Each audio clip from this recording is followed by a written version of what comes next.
זה שיר פשוט, זה שיר קצר, אולי נשמע טיפה מוזר, אבל תדע, כי זו עובדה, שאלוהים אוהב אותך, והוא רואה, והוא שומע.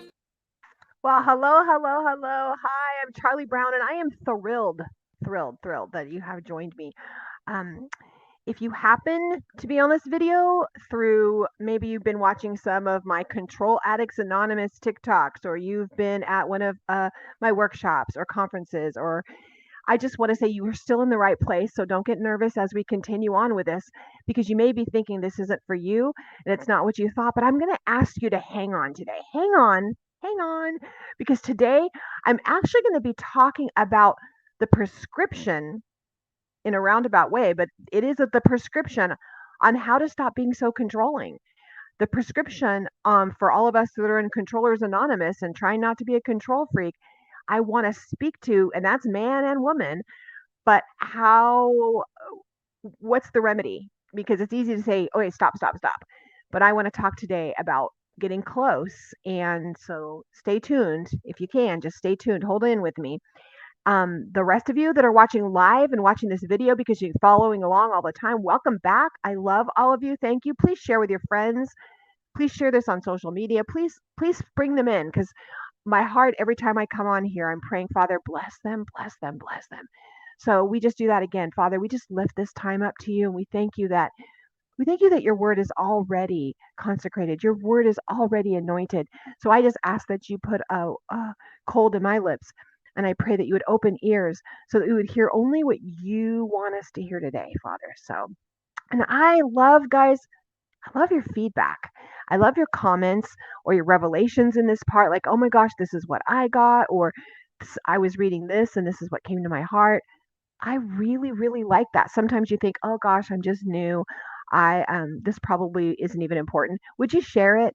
Because it's all new to me, whether you've just started studying like this, or from a Hebraic perspective, or if you've been doing this for 30, 40 years. Either way, I really, really want your input. I want to hear what he's saying. So wherever you're listening from, I would love your comments. Really would love your comments. Also, when you comment, it tells, whether it's Facebook or YouTube or whatever, it tells that algorithm, oh, this is something interesting.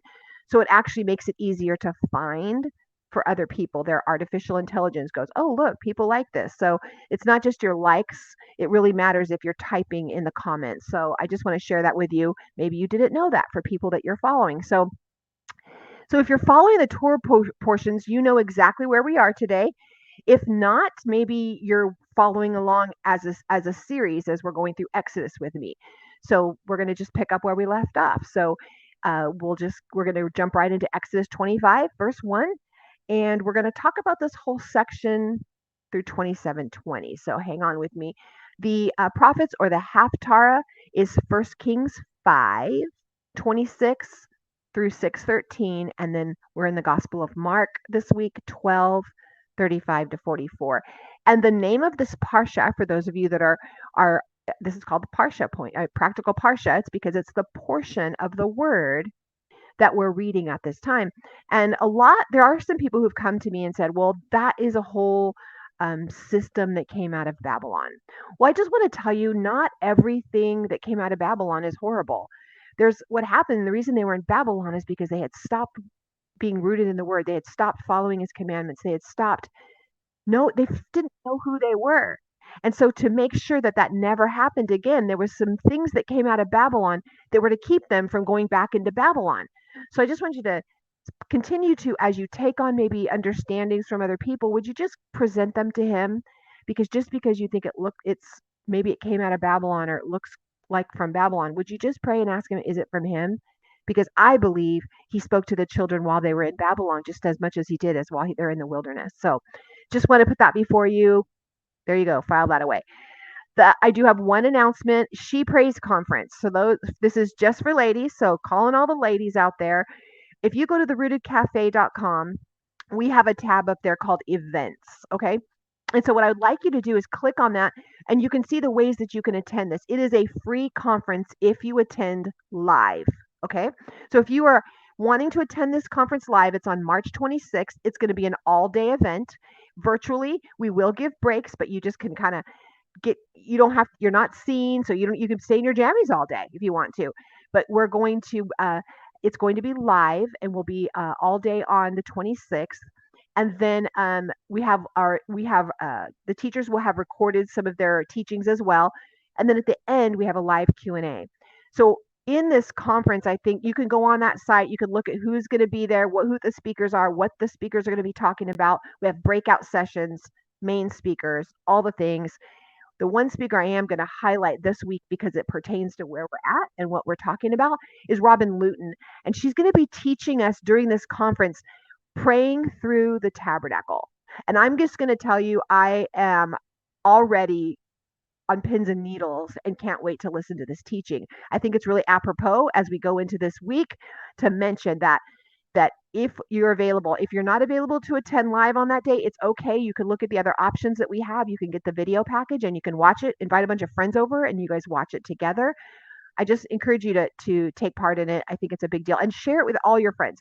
Please do us a favor because, marketing is expensive. And so we really rely on word of mouth at the Rooted Cafe for us to be able to share that. So I think it's apropos as we pray through this tabernacle and going into this, as we start in this chapter, in chapter 25 is saying, Father, I want to pray through this process of building the tabernacle. I want to pray through this process of what is it that you are trying to tell me in this moment, use in this word, because it's all alive. Every single letter, everything in here is there for a reason. If there's something that's missing, it's there for a reason. So, and the other question, I have a question someone had asked me, like, where do you get your teachings? Where do you study from? I study from so many sources. I could maybe make a reference list or something on my website so you can find it. But yeah, charliebrown.com is in process right now. So give me grace. If you go in there and look around, it is in process. But prayerfully in the next 2 weeks, it'll be like where it needs to be. But I borrow liberally from the Humash. I go in and read, like, what are some of the rabbis that are saying? Of course, I've spent a lot of time in prayer. I look a lot of things up. I look each word up often through, going through a section through Blue Letter Bible. What was the original Hebrew? What were they trying to say? A lot of prayer, just so you know my study process. I listen to Aleph Beta. I mean, Aleph Beta is Rabbi Foreman's teachings, so I may go in there and listen to his teachings. Did that a lot last year. I spent a lot of time in that, or with Marty Solomon in the Bema podcast. So there's a lot I will grab from different places, but I think the most number one thing I will encourage you in your study to get deeper is prayer. Is as you're sitting there, Father, would you just open the word up to me? And I promise you, he can tell you anything he told Rabbi Foreman or anybody else. He can show you how to do it. The anointing, the Spirit will teach you. So it is not too hard. We are told in his word, it is not hard for you. So whatever words that have been spoken over you, whatever you've spoken over yourself, that it's too confusing, it's too hard, I just want to release you of that because it isn't. It isn't. So as we're going into this terumah is the name of this portion in Hebrew, and it means to take up a portion. And he says, I want you to take up a portion. The Holy One is talking to Moshe up on Mount Sinai. Take up a portion from all these people. And it seems like a little bit of an interruption that all of a sudden we're going to talk about, taking up a portion and bringing some stuff in and how we're going to build a tabernacle, going from he just went up there. I don't know. It just seemed like a little bit to me. This seems like a little bit of an interruption. So you kind of want to go, what's going on in here? And I have heard it said that this process of building this tabernacle is also a chiasm to the garden. You're going to see the chiasm of building the garden. Like, did I ever write that somewhere? Sometimes I'll write little notes in my Bible. I pulled out my old Bible from last year just to see all my notes, just see if maybe I had put a little note on where the center of that chiasm is. But okay, so one of the things that he says in here is he's telling everybody, again, take up the contribution. And I got stuck at the part where he says, to everyone whose heart moves them. And I'm like, so how did their hearts get moved? Did he just put out a little thing? Hey, we're going to build a jewelry store. That's what it looks like. I need you to bring a bunch of gems and precious metals. and I want you to build all this stuff. But no, it's not a jewelry store. You're going to tell them you're going to make a place that's set apart, so that I can dwell in their midst. So he wasn't asking them to give up things that were common. He was asking for precious things. Now, not precious in heaven. You guys have probably heard that. There's like a joke, that the guy dies and he's like grasping onto his diamonds and gold and everything, and he's holding on to it, and he's trying to hold gold all over him, and the angel says, why is he trying to bring pavement with him up here? Because these things are inconsequential, right? But here they're precious things to us. And again, there's a separation of understanding what's precious to us here is common. And these are the things that are common and they're beautiful. And so he's saying, I want you to ask those whose heart is moved to bring me the precious things, which would have been the things most likely that they would have acquired from the Egyptians when they were just handing them things over, right? That was what would have happened, or plunder from war. That would have been the things they had. I'm thinking about them carrying acacia wood. That's a lot of weight to be carrying around. So there's things you can sit in. Where did they get this? What's happening? And that's what I do. Sit in those things. Let's make it practical. Hey, that's heavy. Who's carrying this? Are they in carts or ox pulling these guys? Probably. But wood would have been a precious thing. We have seen that since COVID, right? The price of wood. If you've tried to build anything, you'll notice that a 2x4 was like tripled in price. But wood in those days is, even now, is precious. It's precious. If you go to Israel, you'll see. I went to a tour, and I wish I should have brought up this picture. I have a really beautiful picture of, and we'll see if I can find it while I try to talk and do something at the same time. This could be crazy, guys. But let me see. Look up pictures. Um, hmm, Probably not. Probably shouldn't try to do that all at the same time. So I'll bring it up to you, and I'll post it in a couple different places. But we went to up in Eureka Springs in Arkansas. If you get a chance to visit, there is a life-size replica of the tabernacle. And then during the spring and summer months, they also do this Holy Land tour. And you'll see there's a replica of the Eastern Gate, and you come in and you're met at stations. It's about a 2-hour tour, and you do go through the tabernacle, and then you continue on. And one of the stops is an inn, and they talk about how precious wood would have been. So having furniture in your house was a big deal, right? So I'm just saying that it was a big deal. You're thinking, what's the big deal? Some wood. It was really a big deal. Now, you can also go through we could go through and spend a lot of time on every single thing that was asked for, and how does it relate to our hearts? How does it relate to Yeshua? There's so many different ways that we can look at this section and study these things, because it's not in there for nothing. I'm going to give you really a bird's eye view, and I pray that this practical look from 30,000 feet is going to show you today. Like I said, we're going to talk about getting close to the Holy One, and healing things in our minds and our bodies. If you're dealing with anxiety, if you're dealing with control issues, fears, whatever you're dealing with, the answer is he wants to prepare a place so that he can dwell in the midst. And that hasn't changed. Yet it hasn't changed. And I think he's still asking, do you have a willing heart? What are you willing to give up? What are you willing to give up that's so precious to you, so that you can enter? We see Abraham, he had to give up his sons to show that he's willing to do whatever it takes.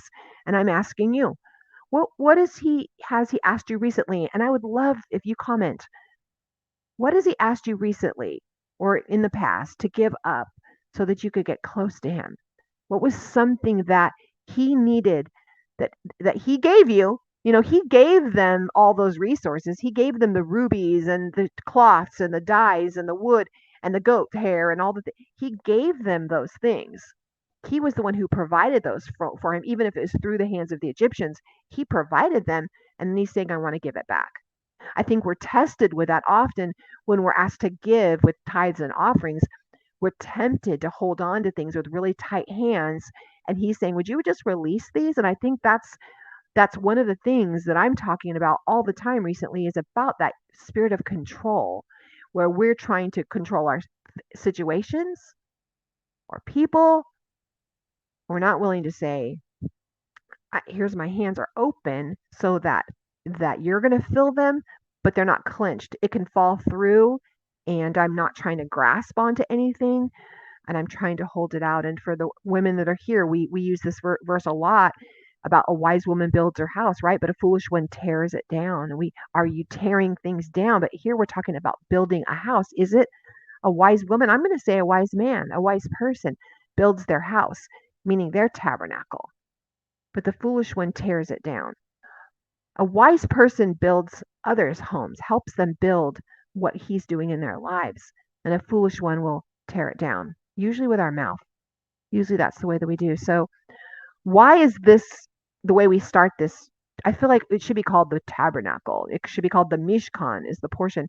But that's not how this starts. It starts talking about um, Terumah. It's not calling this portion Mishkan for some reason. But I believe that if we're willing to give the things that we think are precious to us, if we're willing to give those up, if we have a willing heart, and I'm going to encourage you for homework, start making a list. I want you to look up verses about having a willing heart. I think you're going to see King David is going to talk to you a lot about having that willing and open heart to get close to him the way that he's calling you to. So, anyways, so if we're willing to do all that, these things that don't get in our way, they don't interrupt us. Sometimes he might be asking you to give up a television show or a sporting event or something because he's calling you to do something else at that same time. And it could be a struggle for you. And I don't want to minimize that. It is hard, but he wants you to have a willing heart to do it. He might just give it back to you and let you do it, but he wants you to have a willing heart to say, here you go. So we have a lot of details, a lot of details on how to build the Mishkan. I mean, it's like a lot. You go into a lot of detail. Can you guys think about the last time that we heard this many details on a building instructions? Can anybody? I mean, I'd love to hear. Let's see if anybody can guess. When's the last time you heard about that? Noach. That's the last time. That's a lot of building instructions. So I'll give a shameless plug to Dr. Dina Dye. I just grabbed the first book. This isn't the Noah one, but this is the temple revealed in creation. So she has the creation, and she has the one in the tabernacle. She has and in the ark for Noah. And this is really beautiful. I recommend all three of them. Go through of them because the way that they do combine together. I know she's currently finishing out a workbook that combines the three of these. If you're in the Rooted Cafe, if you're not, you should be. But if you're not, ladies, for the ladies that are listening, Dr. Dina Dye blessed us with a teaching on all three of these books. She went through all three of them to help her prepare for making this workbook. And we have that. It's free in your cafe library. So this month it's $9.99 for your first month, and then it's $19.99 after that for the membership. But for nothing else, just to go through that course. It is deep, it is hardcore. The other thing that you get to do if you're going through this class or any of our classes, each one of our instructors has, we call them coffee chats. They have office hours or whatever where you can go in for an hour like this, Zoom, sit with them and ask questions. Just the two of you, or there might be a couple other ladies in there with you, but you guys just sit around and talk, and it's very casual. It's not recorded. It's just an opportunity for you to ask some questions. And so this is one of those things, is building this out and asking questions about how it's built out. I know Dr. Dye loves to talk about this, and she loves when you're asking questions, and no question is too stupid. Like, oh my gosh, she probably thinks I'm so dumb. That's not true. She loves those questions. So I'm going to encourage you to dive into this because I really feel that this is really, really important. And in verse 2, terumah, that word terumah is it's Hebrew, or H if you're looking in Strong's 8641. And if you just look at the basic word, it's terumah. It's an offering or a gift. Okay, well, that's what we're talking about, bringing an offering or a gift. That's how it starts out, right? But I'm going to follow in the root of this word, and that's really good hermeneutics if you're studying as you want to go to the root of the word.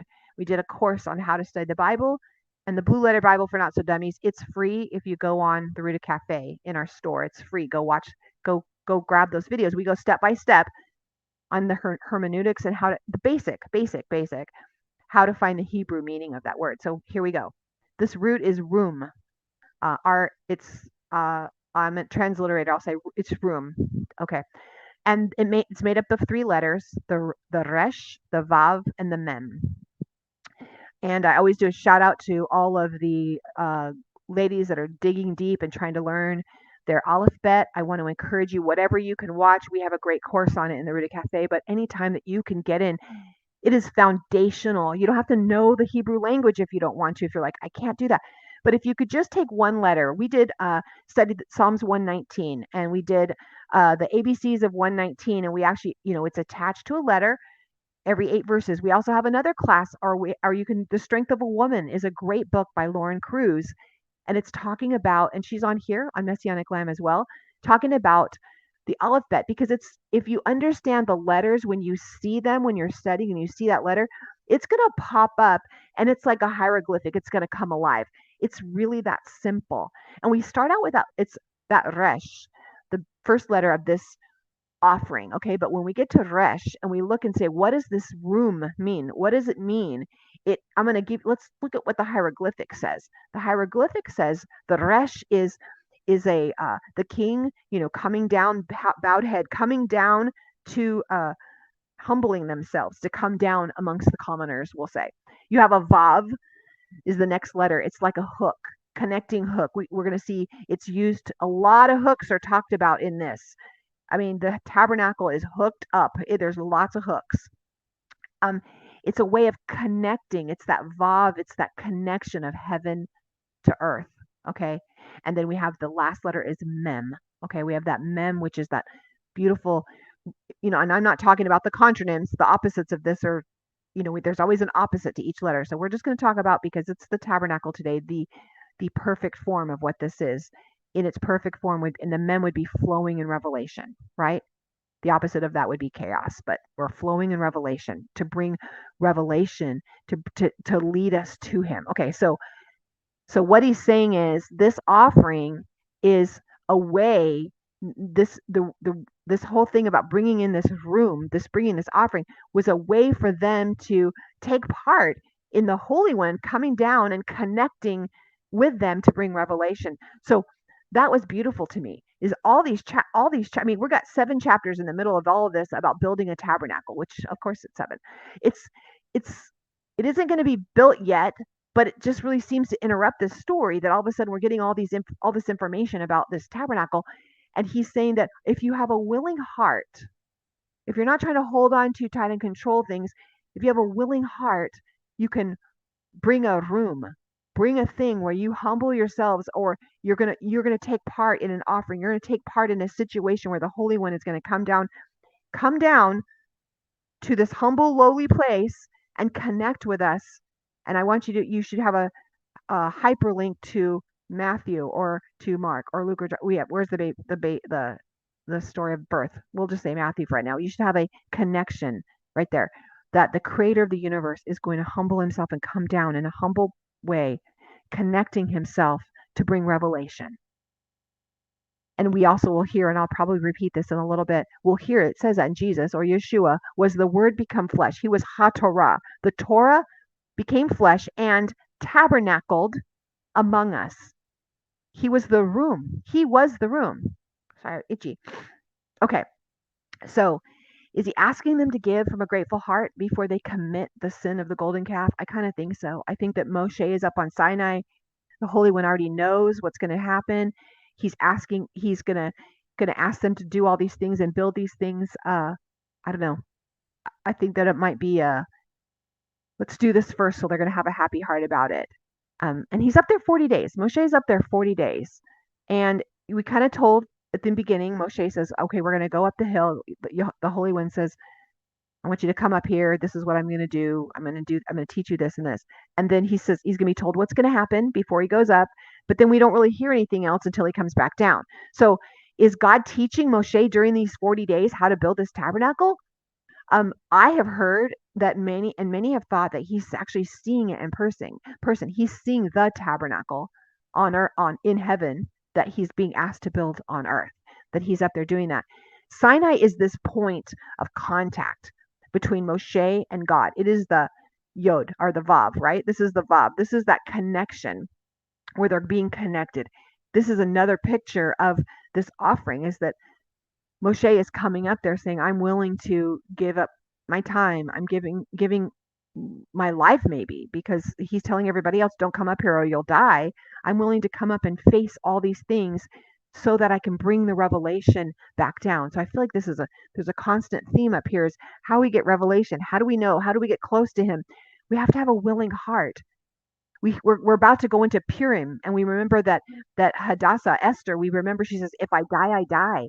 Are you willing to, she had a willing heart to step into, which wasn't a fun thing. It wasn't just a beauty pageant. It was hard. The stuff she went through looked very Babylonian, looked very Egyptian. And she was willing to say, I'm willing to do this, and if I die, I die. Moshe saying, I'm willing to go up the mountain for these people, and if I die, I die. Before this, we're told that Yitro helps him with what could have been this huge temptation for him to feel like he was the one in power. He was the only one handling things. He was all alone. It says, you're alone. We talked about this last week. He was alone. And sometimes when we're all alone, like with Adam, we're all alone. It's not good. That's what Yitro said. It is lo tov. It is not good for you to be alone. So I won't recap that. I'll say go back. But here we were where Moshe was in this position where he could have been tempted to have this feeling of I'm the one all powerful, but the Holy One loves him and us so much that he won't give him more temptation than he can handle. So I can imagine that spending those 40 days with the Almighty, you'd feel pretty small. There would be no temptation for you to feel like I'm it. And to see the splendor of heaven, I feel that would seal the deal. It would for me. So, okay. Now we're talking through this, and I'm trying not to jump all over because there's so much in here. Again, we can go through each one of these things. There is so much in here that one thing you're going to notice, a lot of the descriptions of the tent of meeting is all described around the relation to where it is in relation to the tablets. Where is this altar in relationship to the tablets? It says that I will speak to them from between the two cherub on the ark, and it'll say, I want you to place this before the curtain, which is before the ark, which is housing the tablets, the testimony. You'll hear a lot, the testimony. So look as you're reading this, is if you're standing above, and as he's telling where everything is, it's all around the testimony. Everything is around the testimony, because this he's saying, and this is where I'm going to meet them. The entire function of this Mishkan, this tabernacle, is defined by one location to the tablets of testimony. I'm wondering, has this really changed? Has this really changed? Isn't this how we meet him? Isn't everything surrounded when you meet him, for the most part, it's around his word. He's saying, I want your life to revolve around this. It really is all about the testimony. It is all about our lives being centered around that. Yeshua, again, HaTorah, the word become flesh, the testimony, and tabernacled among us. That is what our whole life should be centered around.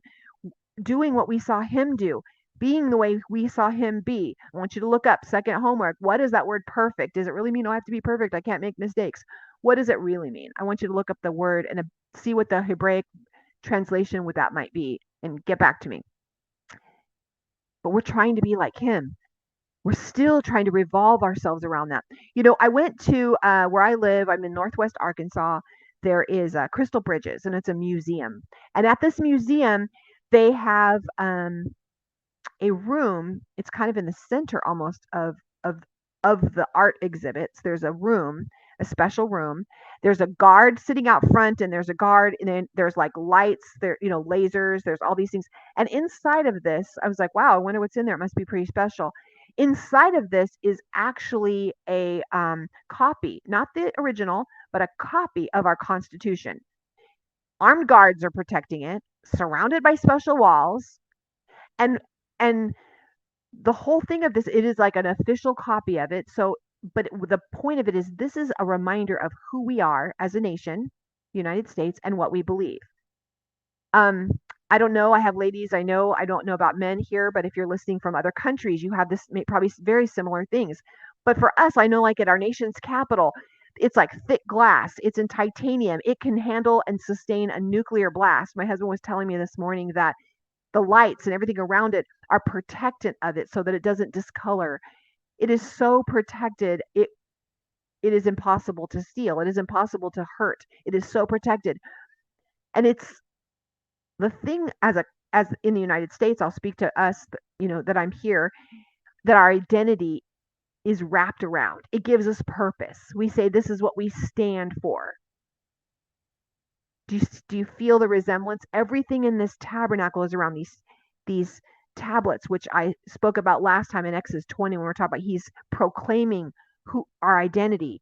He's proclaiming our purpose. He's proclaiming what we stand for. So how do we now house and protect those? What do you think? How do we house and protect his word, his testimony, his tablets? Well, if we're the tabernacle of that testimony now, isn't it in our hearts? It's in our spirit. It's we are protecting this suit. There's levels that should protect it until it gets to our nefesh, right? Our neshama, I'm sorry. Gets to our neshama, our deep in our soul. We have protective places. It's going to go through our nefesh, our flesh, and then it's going to go through the ruach, the spirit, and then it's going to get deep into our soul, that neshama. That's where it's hidden. And we hear David saying, I will hide your word. I will hide the Torah, their testimony in my heart so that I won't sin against you, so that I won't miss the mark, so that I don't miss the opportunity to meet with you. I'm going to hide your word. And I want to encourage you, if you're not memorizing his word, would you do it? Would you take one verse a week? Just one verse a week. And like when we're a kid, write it up on a whiteboard. And every time you go by, maybe take a word away until you've memorized the verse. Would you do that? Would you start to hide his word in your heart? I can get conspiracy theory and say, you never know. They may have us burning all our Bibles. They may take it off the internet. You may not be able to get to it. And if it's in your heart, I think he's written it in our DNA. But I do believe that we have a responsibility to do that. I know in our homeschooling programs, as we're encouraging our homeschool moms, we're always telling them to have them writing the word, speaking the word, memorizing the word, hiding it in their hearts, because that's how we keep them from missing the mark, the chatat, the sin. We keep them focused and hitting that center point. We're told to guard our hearts and our minds in Yeshua. Well, how do we do that? Because if he's the tabernacle, if he's the word, if we've, I remember back in there, we're like, well, we brought him into our heart, we asked him into our heart. Well, if that's the case, and him, the Torah, the HaTorah, the word, Yeshua is in us, then what do? I think we're doing the opposite. And in Philippians, this is my life verse. How does this relate? It says, be anxious for nothing. Now, I'm going to pause for all of you that might be watching, because you're like, oh, I happened upon this because I was reading, something you wrote about control, or I was, like I said before, this is secret sauce right here. It's secret sauce. If you're struggling and you're exhausted and you're frustrated and you're angry, and when you look in the mirror, you're not seeing joy, you're not seeing life-giving forces, you're not excited about your life, you might be a control addict. You might have given all those fruits of the spirit up for this counterfeit of control, this delusion that you have some kind of control. And what happens then is you get anxious, you get fearful, you get prideful, you get exhausted, you get overwhelmed, all the things, okay? So what is Philippians 4:6 saying? He says, be anxious for nothing, but in everything by prayer and supplication with thanksgiving, let your requests be known to God. And then the peace of God, who surpasses all understanding, will guard your heart and your mind in Yeshua. Yeah. So what is it telling me? It's telling me that if I want to guard what is my heart and my mind from getting off track, from getting all crazy, if I want to guard that, I need to present to him everything with thanksgiving. I need to be able to come into his presence with thanksgiving and enter his courts with praise. That is coming into that place. That is coming into that place where I can stand before this testimony. I can stand before the Torah. I can stand before his word and say, Yeshua, I can stand, you are guarding my heart and my mind and my life. And I'm going to receive the joy of his presence. This section is also known as the ketubah. It's the marriage covenant that he's saying, these tablets, this testimony is a testimony of who you are as my bride. Some guys, you're listening, this is hard for you to hear. I don't want to be called a bride. Okay, well, as my business, as my partner, he's calling you in this analogy. He many times is using a bride because it's a deep, deep, deep covenant. It's a very intimate covenant. much more than a business partner is, right? Much more than a friendship is. It's deeper than that. This is this thing. He is actually that he's so caring for you as the suzerain, as he's saying, I am in charge. I no matter what, I'm going to cover and protect you. This was inside. Everything is built around that identity. And if I can just, all the other things are extra and amazing and they have amazing meanings. But just to stand in the middle of this, because we're going to build from the inside out, everything is built and placed in relation to this. This is their constitution. Everything is going to revolve around this. I have friends who said that, their kids or someone has said, you talk about Torah too much. You talk about the Bible too much. You're always talking about this. Really?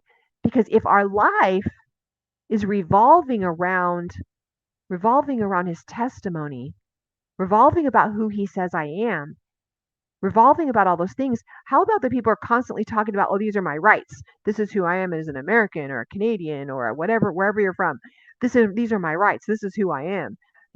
The Constitution says I can da da da da da. This is my Fifth Amendment. This is my Second Amendment. This is my da da. We are constantly standing on those, but are we standing on who he says we are? And is our life revolving? Is our tabernacle, is our testimony, is that doing? If his word is hidden in my heart, again, I'm the tabernacle. And guys, you know what happens? He meets me. He meets me. He meets me. The testimony I was reading in Revelations 12:11, and it says, and they have conquered him by the blood of the Lamb and the word of their testimony, for they loved not their lives even unto death. For they conquered him by the blood of the Lamb. Okay, we just experienced this at Passover, Pesach, where the blood was placed on the doorpost. We just went through this in Exodus. And the word of their testimony. These are the words that are deep in them of who they are. This is his word. That's their testimony is the word. Who he has proclaimed over them they are. They didn't love their own lives. They were willing to, with a cheerful heart, give it all up to help build whatever needed, even unto death. Like Esther, like Daniel, like Shadrach, Meshach, and Abednego. Who else can you think of? Put some people in the comments who even unto death were willing to lay everything down, and they were willing with a grateful heart to do it. Oh, I guess I'll give this because I know I have to. What if you get to give it and you can't wait to see what he's going to do with it? This is nothing new. This is nothing new. None of this is new. We have an instruction manual. You'll see history, everything repeating. You should be able to see connections, constantly hyperlinks. There's nothing new. And we do have an instruction manual. But someone, I think, needs to hear the simplicity of this today. You're looking for answers in so many places. You're looking for answers, and I'm not going to diminish therapy. I don't want to diminish, reading books and self-help and listening to things and sharing with people. But I want to ask you, are you creating the spot in your life that he can connect with you? Do you know, is that spot in you so that you know who he's proclaimed over you, who you are, and who your identity is? Are you standing on those amendments, on those proclamations, the 10 words that say, this is who you are? Yeah. I have had lately this clarion call in my life and in ministry to really start to proclaim for people to get close to him. And sometimes you feel like, oh my gosh, I'm a broken record. No one's listening. But I want to say it again today. He has things to say to you. He has things he wants to whisper to you. He wants to get close, no different than he wanted to have a place of meeting. He wanted to have a place where he could get close. He wants you to know the testimony. That it's not a bunch of do's and don'ts but these stone tablets were actually written with the hand of God. It was this hand of God. It meets the stone. This is another room. Don't you think this was an offering? I saw that this morning as I was praying over this. I saw those tablets as another room, another offering. That resh, right? The vav and the mem. These tablets are another way that the Holy One put his majestic hand on mortal stone, which is like, to me, I saw the resh in that, connecting himself with revelation to us with revelation. This is an offering. This is a gift that he was giving to us. And he's saying, I'm going to give this to them. And all I'm going to ask is those that have a willing heart, those that are having a willing heart, I'm willing to leave all creation. I'm willing to leave creation and come down in a mortal form so that I can connect with man and bring revelation in Yeshua. I'm willing to do that. And those who have a willing heart and are willing to give up things that seem precious to them. We see the rich man. Yeshua says, you have to give up all your everything and follow me. He couldn't do it. He couldn't do it. Didn't make him, it wasn't okay, he was a horrible person. He just couldn't do it. These tablets were also proof that Moshe met God when he was up at Sinai. I think that when we're saying that his word would be written on our hearts, is when I'm praying in Ezekiel 17 that my heart of stone that he has reached down and he's written on, would it become a heart of flesh? So as he's writing on it, it's engraved in a heart of flesh. And he says, and to cause him. So I think I've shared this story. I remember praying over my husband, oh God, that you would take his heart of stone and you will turn it into a heart of flesh and you will cause him to obey your commandments. And he's like, well, what about you? Oh God, that you would take my heart of stone, turn into a heart of flesh. Can you see this here? The stone that a mere stone, that the Holy One wants to take his finger and touch the stone of your heart, turn into a heart of flesh, and write the words, write the testimony on your heart so that you can walk as the tabernacle and you can walk out his testimony, his commandments for everyone. So you are an influencer. So people are like, wow, what do they do that's different? Not that you can conquer the world with it, not that you can beat it over their heads, but as you walk it out in their lives. I was listening to on Bema was talking through the process of Yeshua and him coming. It says, in Matthew that he says, I didn't come to abolish the law, but I came to fulfill it. Well, the word fulfill actually means to have a right understanding of the word. I'm going to not get deep into this. To have a right understanding of the word and then to be able to walk it out.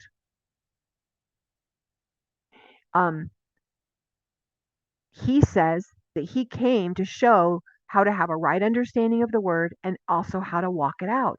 Not to get rid of it, not to chuck it to the wind and say, okay, you don't have to do those commandments. Of course, you can't do all of those commandments. 613? You can't do all the commandments because if you're a man, you can't do the ones about women. If you're a woman, you can't do the ones about a man. Of course, you can't do all of them.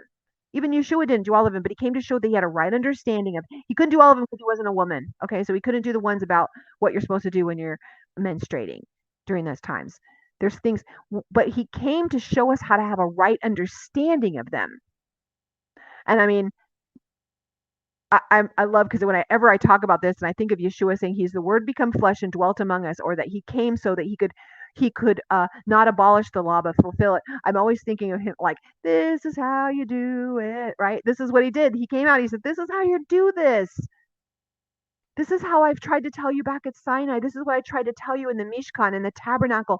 This is what I wanted you to be able to walk out so that you would be an influence, the way that many of you that are watching The Chosen, you're watching him influence, not beat it over everyone's head. Yeah.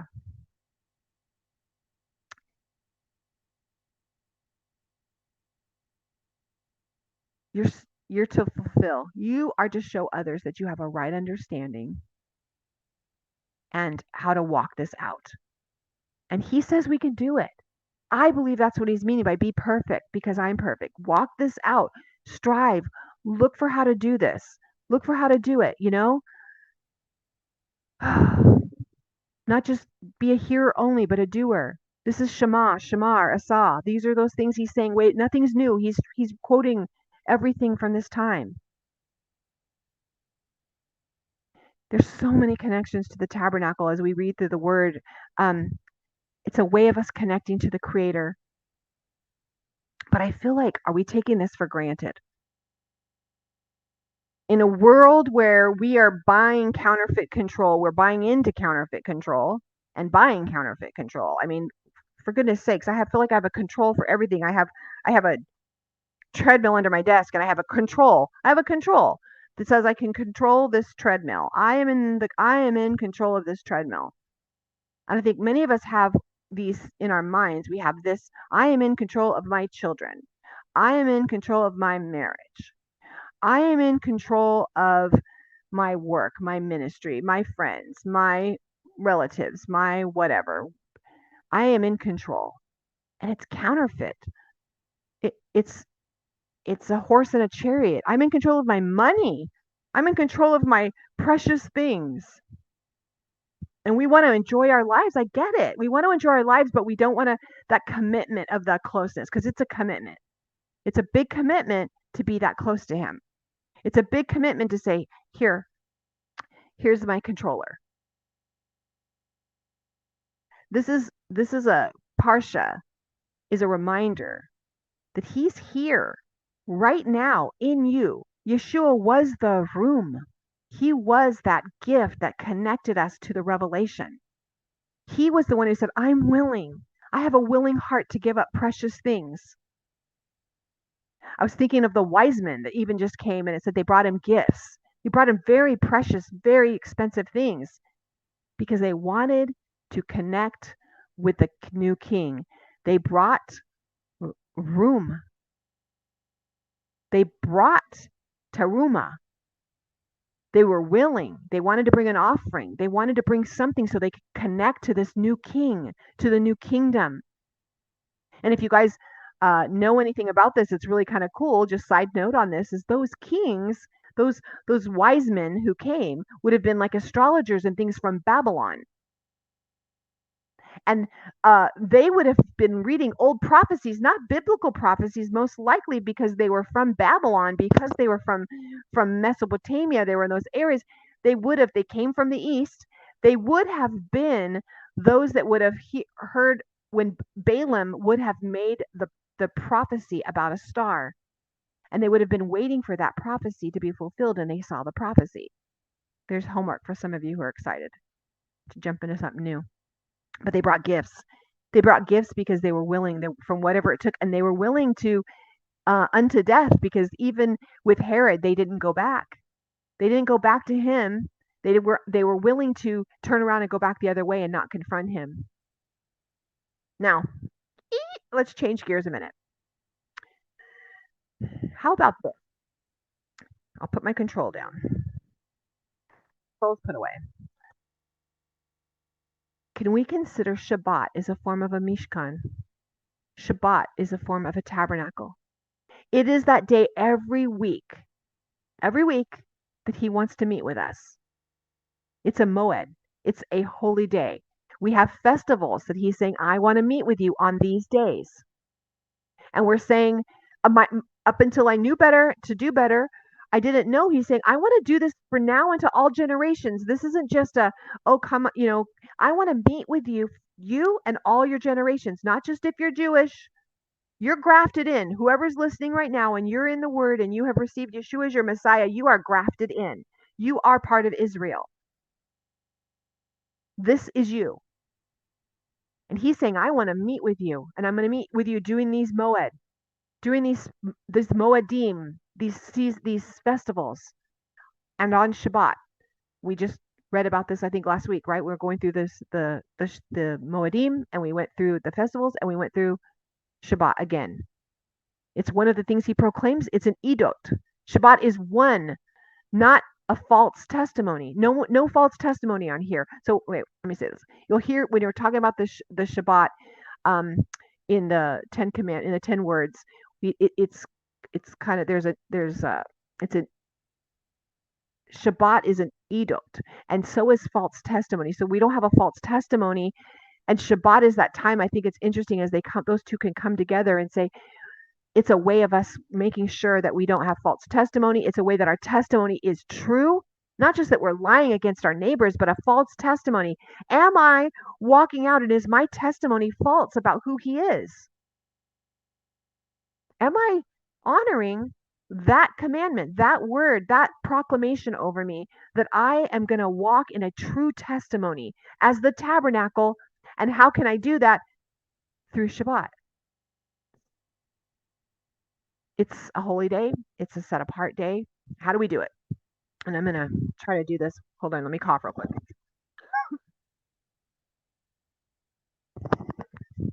I get this question all the time. Is we're talking about being close. This is one of the best ways I can tell you to release your control. If all to all my control freaks and addicts out there, this is how you can release the control. This is how you can get close to him. This is how you can restore the things that are broken. How do you do?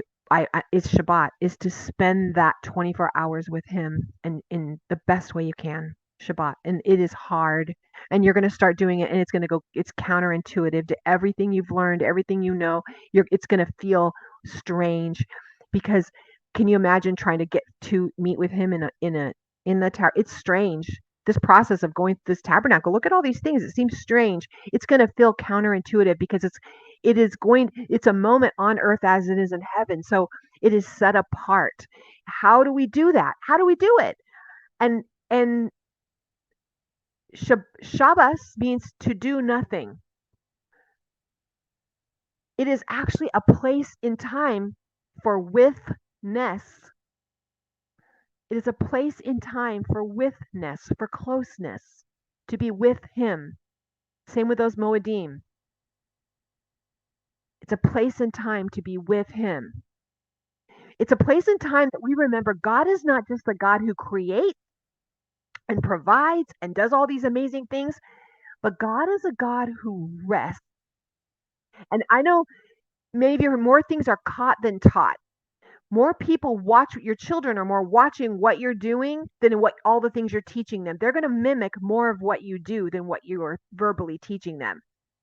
So the same thing goes with us. We are like Yeshua in that we're going to do what we see him doing. He's saying, I rested on the seventh day. I'm going to stop creating. I know when to stop. I know when to quit. I know when to put everything on hold. I'm the God who knows when to rest. How do you do nothing? How do you spend 24 hours of your life from sundown to sundown to do nothing? Difficult. I'm not even going to pretend. We're still struggling with this. My husband and I this is full transparency. We constantly are revisiting this idea. What does Shabbat look like for us? What is this? And I think that as I studied this today, I was even more answers to this for myself personally. But we've gone through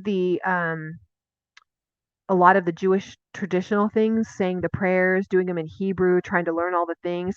And we really felt like that for us didn't feel that comfortable. So we stopped, all the things. We went to a phase that was like, if it's not in the word, we're not doing it. So we only did what we read in the word. But what we found was some of the tradition helped us solidify that time. It helped us set it apart. It helped us differentiate it. So doing things like lighting the candles, we came back to only because for us it was signifying that this is starting now. And many will say, I'm not going to do all these traditions. I'm not going to be, well, you know what? I can probably ask you, like, why do you put candles on a cake and blow them out for a birthday? Is that tradition? What are the traditions of man that you're doing that you're perfectly fine with? You know how many laws and traditions and things you deal with in a day? I mean, just ask the Holy One to make you realize what are some traditions that you do, and you do it to signify certain things. There's a lot of things we do in just a day, but let alone in a whole year. Just traditional things that we are so willing to grab onto. And so for us, we've decided right now, we're like, we'll do that. We'll light candles. We also really enjoy praying the prayers over each other. Now, we'll do some in Hebrew, some in not. It just depends on the night. But sometimes the day just doesn't allow for it to be as special as we would like it to be. And I don't want to put that stress on women. A lot of times we call it prep day, Friday, and we're getting everything ready. We do that. My husband's really helpful. I have a busy schedule, and so he helps get Shabbat ready for me, helps us do it together. And so we're getting everything ready. I'm not always going to make bread. I'm not always making challah, but sometimes I do. when I started to take on all those things, I started to get exhausted and overwhelmed. And I'm like, this isn't rest for me. So, Father, what are you asking me to do?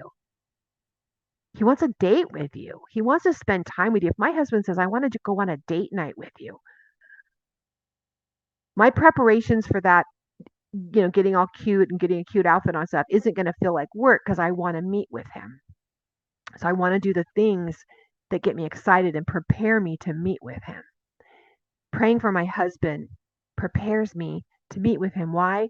Because any anger I've had, or maybe any disagreement we've had, or any little things that have tried to take a root, they get done on Friday night. When we pray over each other, none of that goes past that. We've released it. Because those things will keep me from being close to him. We're praying over our children. We're releasing our worries. We're releasing our way of providing. We're releasing all those things, bringing our room, bringing an offering, bringing our terumah. We're bringing this in and saying, I have a willing heart that I'm willing to let go. I'm willing to let go of the things that I think might be precious or providing or any of those things. I'm going to let go, and I want to be with you. We aren't just a person who builds things.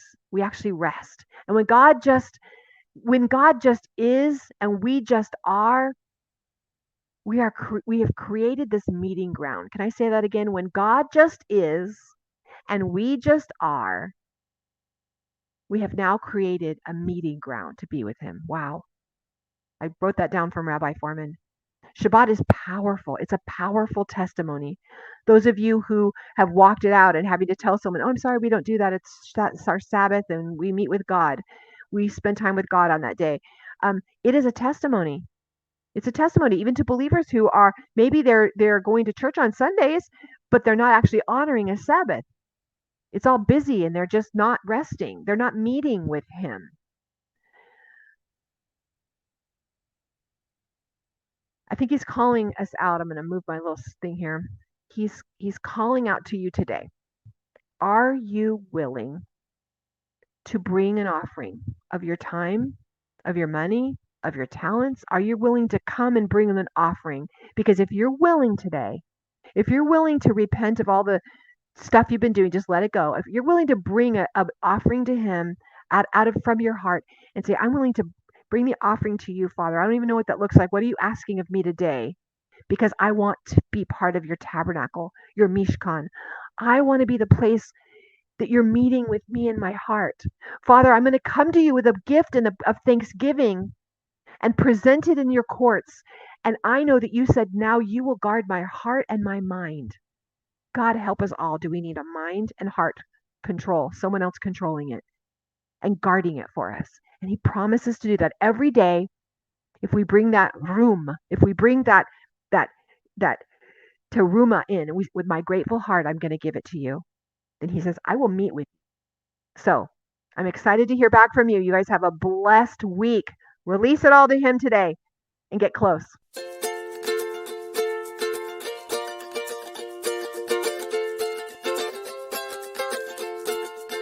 זה שיר פשוט, זה שיר קצר, אולי נשמע טיפה מוזר, אבל תדע, כי זו עובדה, שאלוהים אוהב אותך, והוא רואה, והוא שומע.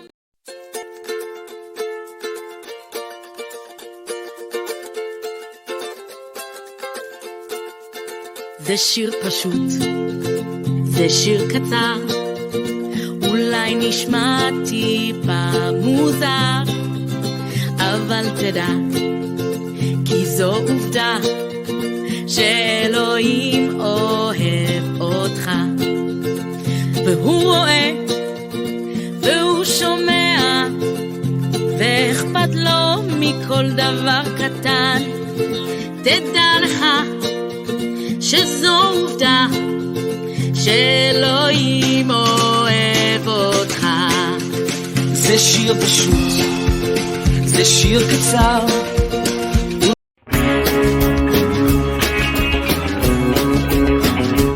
We are richly blessed to bring you what we believe is the fullest, most diverse, yet up-to-date progressive teachings, discussion, and prayer programming you can find anywhere on this planet. be sure to take the tour of the MessianicLambRadio.com website. I'm Susan Hoogie, thanking you